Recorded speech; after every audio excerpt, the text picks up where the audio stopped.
Occasion ఏదైనా location ఎక్కడైనా తెలుగువారి వేడుక అంటే ఆలివ్ మిఠాయి ఉండాల్సిందే. మిఠాయి అంటే ఆలివ్. నార్మల్ రీసెంట్గా బెట్టింగ్ యాప్ల గురించి ఎక్కడ చూసినా సరే టాపిక్ అవుతుంది. నైని పావని కానీ, టేస్టీ తేజ గారు కానీ, అండ్ శోభా శెట్టి గారు, అండ్ విష్ణుప్రియ గారు.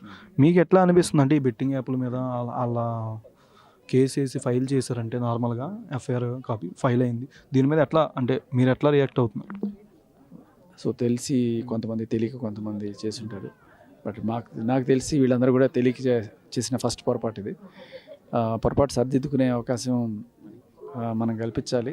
దానికి నేనేం చెప్తానంటే, సరే లీగల్గా ఏముందో అది ఖచ్చితంగా ఫేస్ చేయాల్సింది, దాంట్లో ఎటువంటి ఇది లేదు.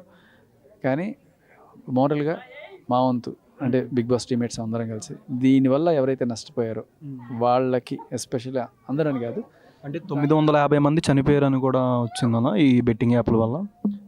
నేను అనేది మళ్ళీ 950 మందిలో కొంతమంది 50 లక్షలు కాసిన వాళ్ళు, కోటి రూపాయలు కాసిన వాళ్ళు.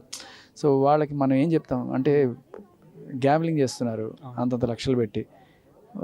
డబ్బులుండి దాన్ని మరీ చేద్దాం అనుకునే వాళ్ళు కాకుండా అవసరం కోసమో ఏదో పెట్టి, అది కూడా పిల్లలు 20 ఏళ్ల లోపు పిల్లలు ఎవరైతే స్కూల్ ఫీజులో లేకపోతే కాలేజ్ ఫీజులో ఎగ్గొట్టేసి వాడికి ఆడి నష్టపోయిన వాళ్ళు ఉంటారు కదా, అటువంటి వాళ్ళని ఐడెంటిఫై చేసి కొంతమందికైనా సరే మనం సహాయం చేద్దాం అనేది ఒక కాన్సెప్ట్. ఓకే, రీసెంట్గా ఇది కేసు ఫైల్ అయిన తర్వాత వాళ్ళ మీద మీరు వెళ్ళి కలవడం కానీ కాల్ చేయడం ఏదైనా జరిగిందా? కలిశాను, మాట్లాడాను. టెస్టీ తేజతో కలిశాను, మాట్లాడాను, కొంచెం ధైర్యం చెప్పాను.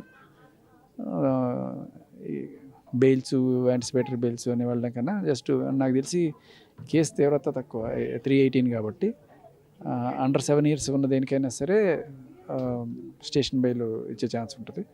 ఇది 3 years, either fine or 3 years ఏదైనా అవ్వచ్చు. ఫస్ట్ టైం అయితే జనరల్గా ఫైన్ వేస్తారు. సో అంటే అందరి మీద ఒకలానే అందరి మీద ఫైన్లు వేస్తారా? అంటే ఎవరైనా ఇప్పుడు ఫస్ట్ టైం అనుకుంటే మనం ప్లే చేయొచ్చు, ప్రేయర్ అదేంటంటే ఓకే ఓకే సో తెలియక చేసాం, పొరపాటు అయింది, ఇంకోసారి చేయము అని చెప్తే ఏదో ఫైన్తో పోవచ్చు. బట్ ఆల్రెడీ వీళ్ళకి రికార్డు ఉంది, చేశారు, మళ్ళీ మళ్ళీ అదే చేస్తున్నారు అంటే వాళ్ళకి శిక్షలు పడే అవకాశం ఉంటుంది.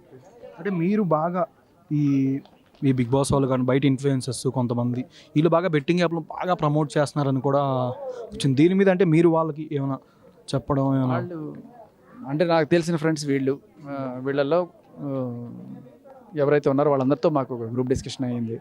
ఇంకెప్పుడు ప్రమోట్ చేయకూడదని గట్టిగా డిసైడ్ చేసుకున్నారు.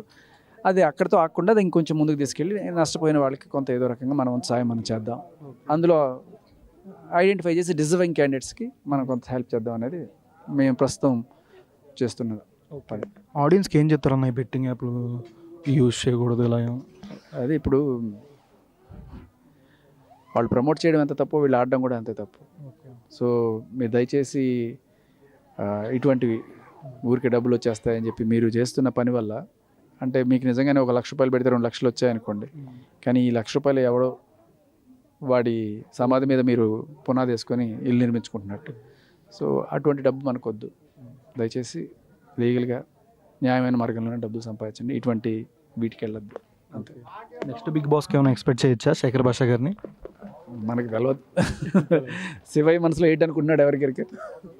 Okay, first of all congratulations అన్న. థ్యాంక్ యూ సో మచ్ అన్న.